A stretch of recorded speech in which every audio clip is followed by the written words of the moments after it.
بسم الله الرحمن الرحيم.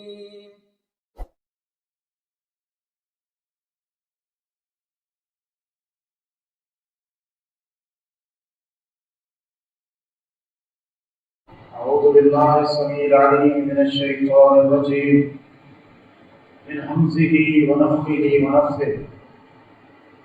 بسم الله الرحمن الرحيم.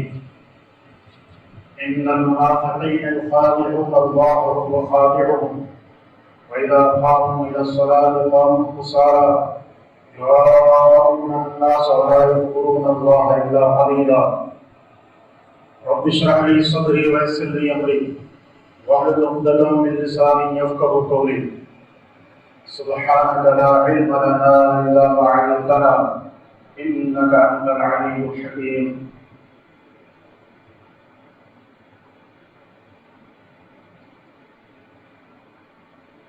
وہ صفات کہ جن سے شریعت نے روکا ہے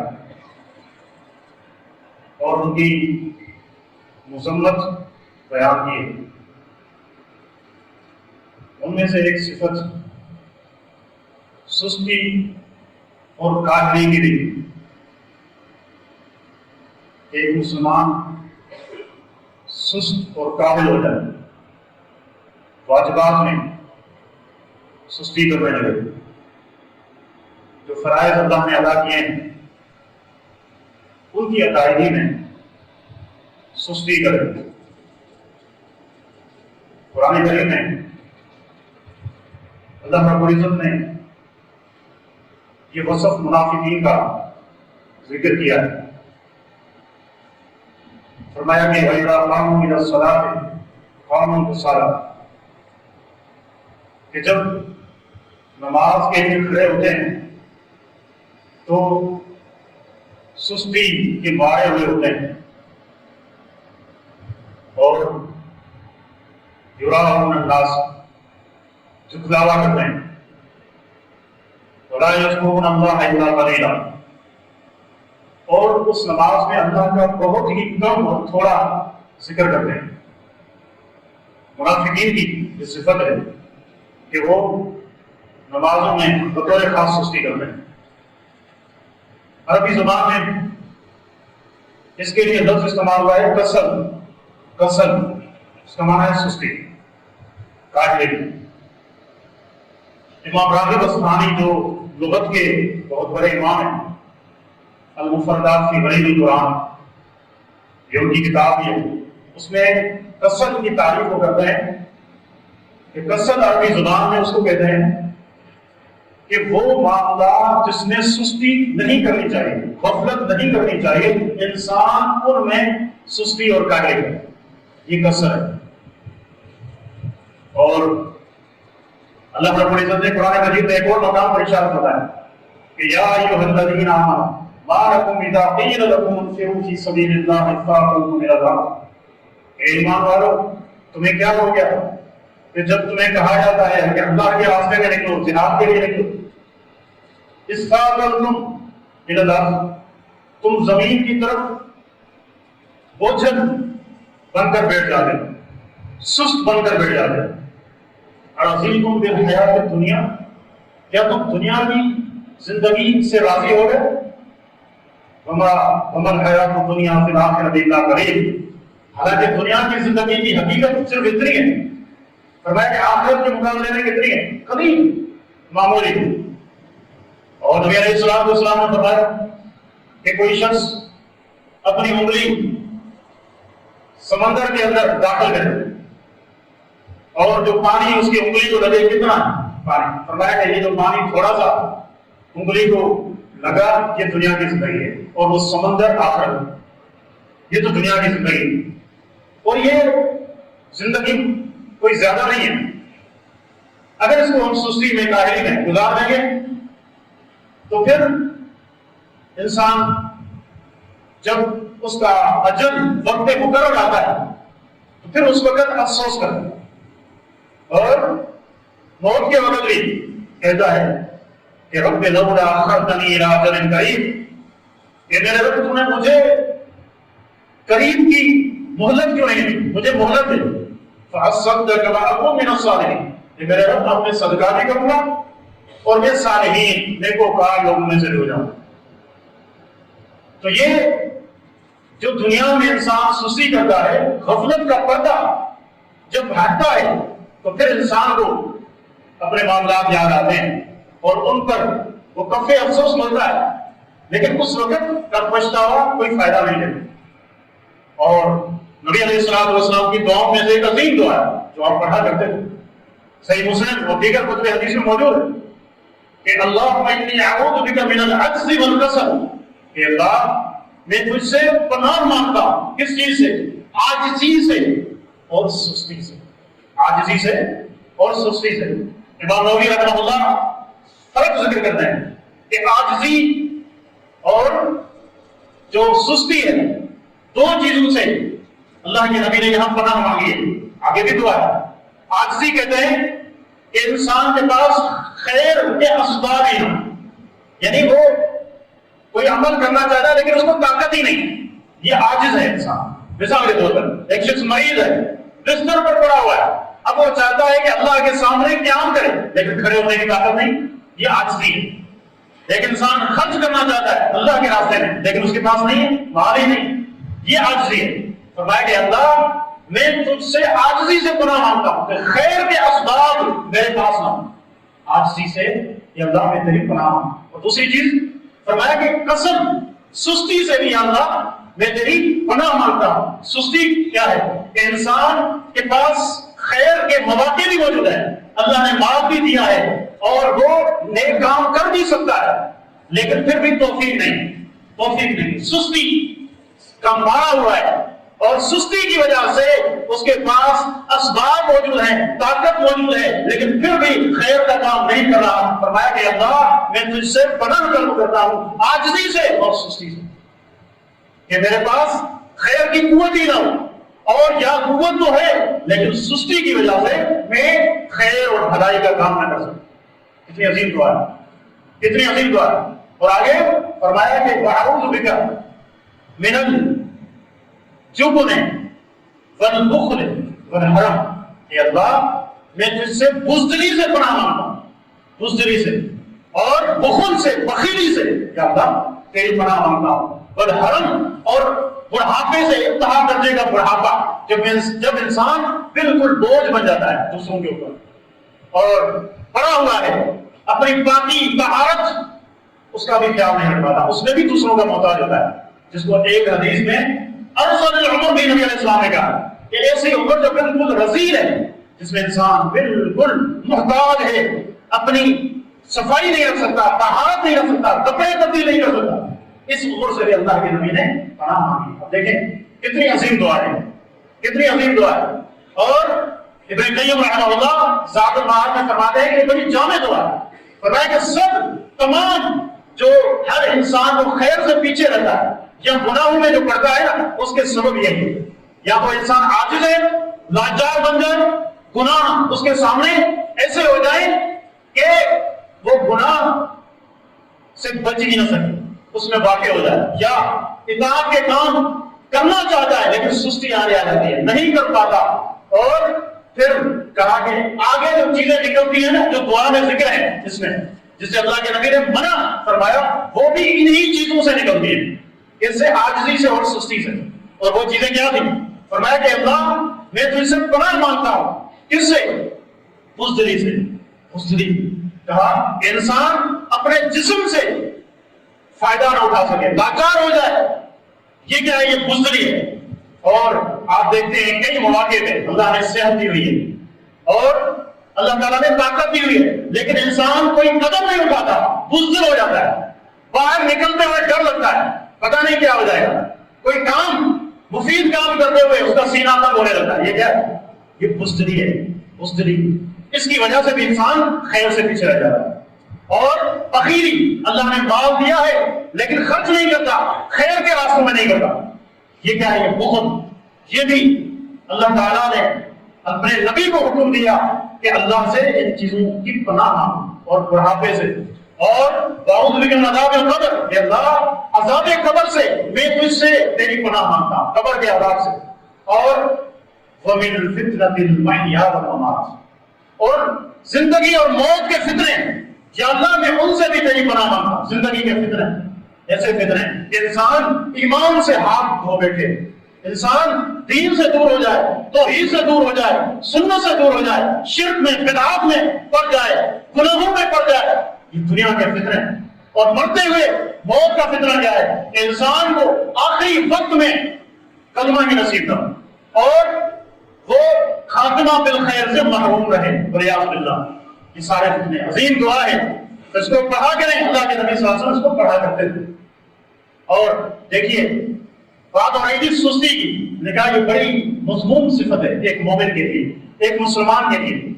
اور امام راغب رحمہ اللہ مثال دیتے ہیں، کہتے ہیں دیکھیں قرآن کریم میں مریم علیہ السلام کا ذکر ہے کہ اللہ تعالیٰ نے اس کو کیا فرمایا کہ جب وہ عیسیٰ علیہ السلام کو جنم دے رہی تھی، ایک کھجور کے درخت کے پاس تھی، بھوک بھی لگ رہی تھی، اللہ نے کیا فرمایا وَحُزِّي إِلَيْكِ بِجِذْعِ النَّخْلَةِ تُسَاقِطُ عَلَيْكِ رُطَبًا جَنِيًّا. دیکھیں ترجمہ دیکھیں کہ مریم یہ جو کھجور کا درخت ہے اس کو ہلاؤ، اور معجزہ کیا ہوگا کہ یہ تر اور تازہ کھجوریں تمہیں دے گا. ساقط علیہ رطبًا جنیّا، یہاں نقطہ یہ ہے کہا دیکھیں یہ معجزہ ہے جو اللہ نے اس وقت اس نیک بندی مریم کو دیا. لیکن اللہ نے اس وقت بھی یہ نہیں کہا کہ یہ کھجوریں خود ہی تمہارے پاس آ جائیں گی، نہیں، لیکن کیا فرمایا کہ اس کھجور کے تنے کو حرکت دو تب یہ چیزیں نکلیں گی. تو کہتے ہیں اس میں یہ ہے کہ انسان کوشش کرے، سستی اور کاہلی نہ کرے. اللہ نے اس موقع پر بھی، حالانکہ یہ معجزہ تھا، لیکن اللہ نے کیا فرمایا کہ تم خود حرکت دو تب یہ چیز ہوگی، ورنہ اللہ قادر تھا ایسے ہی اس کو دے دیتا. لیکن فرمایا کہ نہیں، خود ہی ہلاؤ تو معجزہ یہ ہوگا کہ اس درخت سے تازہ کھجوریں تم پر گریں گی. اور دیکھیے یہاں سستی کی دو قسمیں، سستی کی دو قسمیں. پہلی قسم ہے عقلی اعتبار سے سستی. عقلی اعتبار سے سستی، عقلی اعتبار سے سستی سے کیا مراد ہے کہ انسان اچھے امور کے بارے میں سوچے ہی نہیں، سست ہو جائے، اچھا خیال اس کے پاس آئے اور اس کے بارے میں غور و فکر ہی نہ کرے. حالانکہ اللہ تعالیٰ نے اس عقل کو کیا کہا ہے فَاعْتَبِرُوا يَا أُولِي الْأَبْصَارِ، کہیں فرمایا اے بصیرت والو، اے عقل والو، غور و فکر کرنے والو عبرت حاصل کرو. تو عبرت کون حاصل کرتا ہے؟ جو غور و فکر کرتا ہے اپنے عقل کے ذریعے. لیکن انسان بے شمار آیتیں اللہ کی پھیلی ہوئی ہیں جو دعوت فکر دے رہی ہیں اور اللہ کی بڑی بڑی نعمتیں ہیں، لیکن وہ غور کرنے کے لیے تیار ہی نہیں ہے. اللہ تعالیٰ نے اہل ایمان کا وصف ذکر کیا، کیا فرمایا الذین یتفکرون فی خلق السماوات والارض. فرمایا کہ یہ نشانیاں ہیں کن کے لیے؟ جو آسمان اور زمین کی تخلیق میں غور و فکر کرتے ہیں، سوچ و بچار کرتے ہیں. وما یعقلها الا العالمون، اور کہا کہ اس کو کون سمجھتے ہیں؟ جو علم رکھنے والے ہیں، جو غور و فکر کرتے ہیں. تو یہ بھی ایک محرومی ہے کہ انسان بالکل غور و فکر ہی نہیں کرے. کیوں؟ سب سے پہلے ارادہ پیدا ہوتا ہے اور انسان خود اس کے بارے میں سوچتا ہے تو مزید خیر اس کے سامنے واضح ہوتا ہے، نئی نئی چیزیں اس کے پاس آتی ہیں. نتیجے میں کیا ہوتا ہے؟ اس کا ایمان بڑھتا ہے. ربنا ما خلقت هذا باطلا، ارے ایمان غور فکر کرنے کے بعد کیا کہتے ہیں؟ اے ہمارے رب، ان چیزوں کو تو نے بیکار پیدا نہیں کیا، فضول پیدا نہیں کیا، اور یا اللہ ہمیں آگ سے بچا. اندازہ کریں عقل کو استعمال کیا جا رہا ہے کہاں؟ ہماری عقل بھی استعمال ہوتی ہے، کہاں ہوتی ہے؟ صرف باقی امور میں. صرف یہ کہ مال کیسے کماؤں، پیسہ کیسے کماؤں، کس طرح میں ترقی کروں دنیاوی اعتبار سے. لیکن اللہ کی آیات میں کوئی غور و فکر نہیں کرتا، اس طرف کوئی توجہ ہی نہیں دیتا. یہ بھی سستی ہے، عقلی سستی. اس طریقے سے بھی شیطان لوگوں پر وار کرتا ہے اور خیر کے راستے سے ان کو روک دیتا ہے بہت ساری چیزیں. اور اللہ رب العزت نے کیا فرمایا قل سیروا فی الارض فانظروا کیف کان عاقبۃ المکذبین. زمین میں سیر کرو، گھومو. کون سی سیاحت؟ آج والی سیاحت نہیں کہ جہاں کچھ لوگ مالی فراوانی ہے، پیسہ ہے، کسی جگہ کا قصد کریں کہ وہاں بیٹھ کے شراب پئیں، وہاں بیٹھ کے بدکاریاں کریں، وہاں بیٹھ کے ایسے علاقوں میں جائیں جہاں عیش و عشرت کرنی ہوتی ہے. اس کا نام سیاحت رکھ دیا. یہ سیاحت نہیں ہے. سیاحت کیا ہے؟ فرمایا کہ سیر کرو، گھومو، فانظروا، دیکھو، غور و فکر کرو کیف کان عاقبۃ المکذبین، جنہوں نے اللہ رب العزت کی تقلید کی، اللہ کے دین کو جھٹلایا، رسولوں کا انکار کیا، ان کا انجام کیسے ہو؟ یہ ہے دعوت فکر ان چیزوں میں۔ عقل کے اعتبار سے بھی سستی ہوتی ہے۔ انسان جو خیر کے کام ہیں، جس سے انسان کا ایمان بڑھے، جس میں اللہ رب العزت پر انسان کا عقیدہ مضبوط ہو، جس کی وجہ سے نیک اعمال کا جذبہ پیدا ہو، کوئی انسان اس بارے میں سوچے ہی نہیں۔ یہ بھی ایک سستی کی قسم ہے، اس کو کہتے ہیں عقلی سستی۔ دوسری سستی کی قسم ہے جسمانی سستی، جسمانی، اور یہ کیوں ہوتی ہے؟ اس کے بھی اسباب ہیں، اور بسا اوقات غفلت کی وجہ سے بھی ہوتی ہے۔ بہت سارے ایک انسان دیکھیں کہ وَمَن يَعْشُ عَن ذِكْرِ الرَّحْمَنِ نُقَيِّضْ لَهُ شَيْطَانًا فَهُوَ لَهُ قَرِينٌ۔ اللہ فرماتا ہے کہ جو رحمان کے ذکر سے سستی کرے گا، غفلت کرے گا، ایک شیطان ہم اس پر مسلط کر لیتے ہیں، پھر وہ سست ہو جاتا ہے۔ اب صحت مند بھی ہے، یہ بڑی کسل ہے، اللہ کے نبی صلی اللہ علیہ وسلم نے جس سے پناہ طلب کی ہے۔ ایک انسان ہے، صحت مند ہے، کھا رہا ہے، پی رہا ہے، سب چیزیں ہیں، لیکن خیر کا کام نہیں کرتا، پوری رات جاگ رہا ہے، فیس بک، موبائل، دیگر چیزیں استعمال کرتا ہوا نماز فجر میں حالت یہ ہوتی ہے کہ اس نے اس کی آنکھ رکھتی ہے۔ یہ کیا ہے؟ بدترین سستی، بدترین کاہلی کی یہ مثال ہے۔ نبی علیہ السلام کے سامنے ایک شخص کا ذکر ہوا کہ ایک شخص سو گیا، سوتا رہا یہاں تک کہ سورج نکل آیا، نہیں اٹھا۔ فرمایا ذاک الرجل قال الشیطان فی اذنیہ، فرمایا یہ وہ آدمی ہے کہ شیطان نے اس کے کانوں میں پیشاب کر دیا۔ شیطان کا پیشاب اگر کانوں میں چلا جائے پھر کیا ہوگا؟ پھر سستی ہوگی، پھر غفلت ہوگی، پھر نیند کا مارا ہوا انسان ہوگا، جیسے جاگے گا، جیسے ہی اذان ہونے لگے گی شیطان اس کو سلا دے گا۔ یہ سستی، یہ بھی سستی، بدترین قسم کی سستی، جسمانی سستی۔ صحت ہے، تندرستی ہے، ہر چیز ہے، لیکن خیر کے کاموں سے انسان بوجھل ہے۔ یہ دو سستی کی قسمیں ہیں۔ اور آخری نقطہ جو میں ذکر کرنا چاہتا ہوں وہ یہ کہ سستی کا علاج کیا ہے، کس طرح ہم سستی سے اپنے آپ کو بچائیں۔ پہلی چیز سب سے پہلے یاد رکھیں، اللہ رب العزت سے دعا کریں، دعا کریں۔ جیسے ایک حدیث میں نا استعین باللہ ولا تعجز، فرمایا کہ اللہ سے مدد طلب کرو، عاجزی اختیار نہ کرو۔ بالکل سستی اور کاہلی کا مارا ہوا انسان ایسے پڑا ہوا ہے، پہلی چیز یہ کہ اللہ سے دعا کرو کہ اللہ اس مصیبت سے آپ کی جان چھڑائے۔ اللہ جب تک نہیں چاہے گا تو شیطان انسان کے ساتھ ہوتا ہے، لیکن جب اللہ رب العزت سے وہ مانگے گا اللہ سے مدد طلب کرو۔ پہلی چیز، انسان خود کہے کہ میں ایسے نہیں کروں گا، انسان کمزور ہے۔ اللہ رب العزت کی مدد، اللہ رب العزت کی مدد جب تک ہمارے شامل حال نہیں ہوگی تب تک اس غفلت سے ہم اپنی جان نہیں چھڑا سکتے۔ تو فرمایا استعین باللہ، اللہ سے مدد طلب کرو، ولا تعجز، عاجز نہ ہو، عاجز نہ ہو۔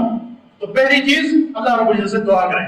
اور دوسری چیز نبی علیہ السلام کی وہ دعا جو ہم نے ذکر کی، جس میں آپ نے اللہ تعالیٰ سے سستی سے پناہ طلب کی ہے کہ اللہ میں اعوذ بک من العجز والکسل، کہ اللہ میں عاجزی سے اور سستی سے تیری پناہ چاہتا ہوں۔ اس دعا کو پڑھیں، کثرت سے پڑھیں، اور جب سستی ہونے لگے اس وقت اس کو پڑھنا شروع کرتا ہے، خوب پڑھیں۔ تو یہ دعا۔ اور اسی طرح تیسری چیز یہ اس ضمن میں یاد رکھیں کہ اللہ رب العزت نے ہمیں خیر کے کاموں میں جلدی کرنے کا حکم دیا، خیر کے کاموں میں سستی نہیں کرنی۔ فاستبقوا الخیرات، اور کہیں فرمایا کہ خیر کے کاموں میں جلدی کرو، ایک دوسرے سے آگے بڑھو، ایک دوسرے سے آگے بڑھو۔ خیر، اب دیکھیں مشہور حدیث ہے لیکن میں صرف اس میں سے ایک بات ذکر کرنا چاہتا ہوں، طویل واقعہ ہے کہ اللہ کے نبی صلی اللہ علیہ وسلم نے فرمایا تھا کہ 70,000 لوگ بغیر حساب کتاب کے جنت میں داخل ہوں گے۔ تو اس وقت ایک صحابی فوراً اس نے کیا کہا، حدیث میں ہے کہ عکاشہ بن محصن رضی اللہ تعالیٰ عنہ کھڑے ہوئے، اللہ کے نبی نے فرمایا ادعو اللہ ان یجعلنی منہم، اللہ کے نبی میرے لیے دعا کریں کہ میں ان میں سے ہو جاؤں۔ تو آپ نے فرمایا انت منہم، عکاشہ تو انہی میں سے۔ اس کے بعد دوسرا آدمی کھڑا ہوا، اس نے کہا میرے لیے بھی دعا کریں۔ آپ نے کیا فرمایا صدقت بہا عکاشہ، عکاشہ آپ سے سبقت لے گیا، ورنہ اب تو ہر کوئی کھڑا ہوتا ہے اللہ کے نبی میرے لیے بھی دعا کریں، میرے لیے بھی دعا کریں، لیکن فرمایا کہ دیکھیں عکاشہ نے کوئی سستی نہیں کی فوراً۔ تو یہ اللہ نے یہ فضیلت اس کو دنیا میں ہی دے دی۔ تو 70,000 میں سے خوش نصیب عکاشہ بن محصن رضی اللہ تعالیٰ عنہ وہ بھی ہوں گے۔ تو خیر کے کاموں میں غفلت نہ کریں، اور یہ بھی کہ جب نیکی کا خیال آئے اور وہ نیکی ابھی ہو سکتی ہے تو اس میں تاخیر نہ کریں، خام خواہ کی ٹال میں ڈول نہ کریں، جلدی کوشش کریں۔ اب دیکھیں کہ انسان کمزور ہے، یہ لوگ کہ وقت کے ساتھ ساتھ اور عوارض ایسی رکاوٹیں پیدا ہوتی ہیں کہ جن کی وجہ سے انسان نیکی نہیں کر پاتا، تو جلدی کریں۔ اور اسی طرح چوتھی چیز یہ ہے کہ اللہ کا ذکر کریں، وضو اور نماز، یہ چیزیں بھی وہ ہیں کہ جن کی وجہ سے انسان سستی اور کاہلی سے بچ جاتا ہے۔ نبی علیہ السلام کا ایک فرمان ہے کہ یعقد الشیطان احدکم ثلاث قافیات عند رأسہ، فرمایا کہ جب تم میں سے کوئی سوتا ہے تو شیطان اس کے سر میں یا اس کی گردن پر 3 گرہیں لگاتا ہے، 3 گرہیں لگاتا ہے جب سوتا ہے، اور ہر گرہ میں کیا ہوتا ہے کہ علیک نوم، علیک بالنوم لیل طویل، کہتا ہے کہ سوتے رہو، رات بڑی لمبی ہے، سوتے رہو۔ فرمایا اس طرح کی 3 گرہیں لگتی ہیں جب انسان کی آنکھ کھلے، بیدار ہو، اللہ کا ذکر کرے، فرمایا کہ ایک گرہ اللہ کے ذکر سے کھل جاتی ہے، ایک گرہ اللہ کے ذکر سے کھل جاتی ہے۔ اس کے بعد فرمایا کہ اذا قام توضأ انحلت عقدہ، اور جب وہ کھڑا ہو جائے اور وضو کر لے تو جو دوسری جو شیطان کی گرہ ہوتی ہے وہ بھی کھل جاتی ہے۔ اور فرمایا کہ اذا صلی انحلت عقدہ، اگر وہ وضو کے بعد نماز پڑھے، 2 رکعت پڑھے، نماز پڑھے، تو فرمایا کہ تیسری جو گرہ ہوتی ہے شیطان کی وہ بھی کھل جاتی ہے۔ اس کے بعد وَإِذَا أَصْبَحَ، جب وہ صبح کرتا ہے تو کیسے ہوتا ہے؟ طیب النفس، اس کا نفس بڑا عمدہ ہوتا ہے، بڑا پاکیزہ اور اچھی اس کی روح ہوتی ہے، حشاش بشاش وہ اٹھتا ہے، سستی نہیں ہوتی۔ لیکن کہا کہ اگر وہ نہیں اٹھ سکا، شیطان کی گرہیں اس پر لگی رہی، اصبح، پھر کیا اس کی صبح کیسی ہوتی ہے؟ خبیث النفس کسلان، ایسے شخص کا نفس خبیث ہوتا ہے، بوجھل ہوتا ہے، بھاری ہوتا ہے، سست ہو جاتا ہے ہر کام سے، اور کسلان، اور وہ سستی اور کاہلی کا مارا ہوا ہوتا ہے۔ اب چاہتے ہیں کہ آپ کا دن اچھا گزرے تو نبی علیہ السلام کے اس فرمان کو ہمیشہ سامنے رکھیں، فجر کی نماز میں ضرور کھڑے ہو جائیں اور اللہ کا ذکر کریں، وضو کریں اور نماز پڑھیں، یہ اس کا علاج ہے۔ اس کے بعد جو دن ہے بڑا اچھا گزرتا ہے۔ تو یہ اس کا کچھ علاج ہے، اور یہ بھی ذہن میں رکھیں کہ سستی کی وجہ سے انسان خیر سے پیچھے ہو جاتا ہے، یہ بھی ذہن میں رکھیں یہ، اور ہم نے آگے بڑھنا ہے، جنت کو حاصل کرنا ہے، اور جنت عمل کے سبب سے ملتی ہے، اللہ نے اس کو سبب بنایا۔ ابن رجب رحمہ اللہ نے ایک ماں کا ذکر کیا، کہتے ہیں کہ رات کے وقت، تہجد کے وقت وہ خود بھی اٹھتی اور اپنے بیٹے سے کہتی کہ بیٹے اٹھ جا، جو جنتی جو لوگ ہیں، جو صالحین ہیں، نیکوکار ہیں، ان کے قافلے ابھی چل پڑے ہیں، ایسے نہ ہو کہ ہم دونوں پیچھے رہ جائیں، ہم نے بھی ان کے ساتھ چلنا ہے، ہم نے بھی نیک بننا ہے، جنت میں جانا ہے، لہذا بیٹے اٹھ جاؤ۔ تو یہ کچھ گزارشات تھی۔ بات یہ ہے کہ ماہ رمضان میں آپ نے دیکھا خوب ہم نے محنتیں کی اور عبادات کی، لیکن ابھی ہم دیکھ رہے ہیں، ابھی جب میں داخل ہوا تو مشکل سے کوئی 1-1.5 صف ہوگی، اور رمضان میں کیا عالم ہوتا تھا۔ تو اللہ کے بندو، وہ ایک ٹریننگ تھی، جو تربیت ہمیں دی گئی تھی، وہ ہم نے حاصل کی، اس کا نتیجہ، اس کا رزلٹ ہمیں ملنا چاہیے۔ سستی سے، کاہلی سے اپنے آپ کو بچائیں، اور خیر کے جو راہ ہے، جو راستہ ہے، اس پر چلیں بغیر کسی سستی کے۔ اللہ رب العزت سے دعا ہے کہ رب العالمین ہم سب کو توفیق عطا فرمائے کہ ہم خیر اور بھلائی میں، نیکیوں میں سبقت کرنے والے بن جائیں۔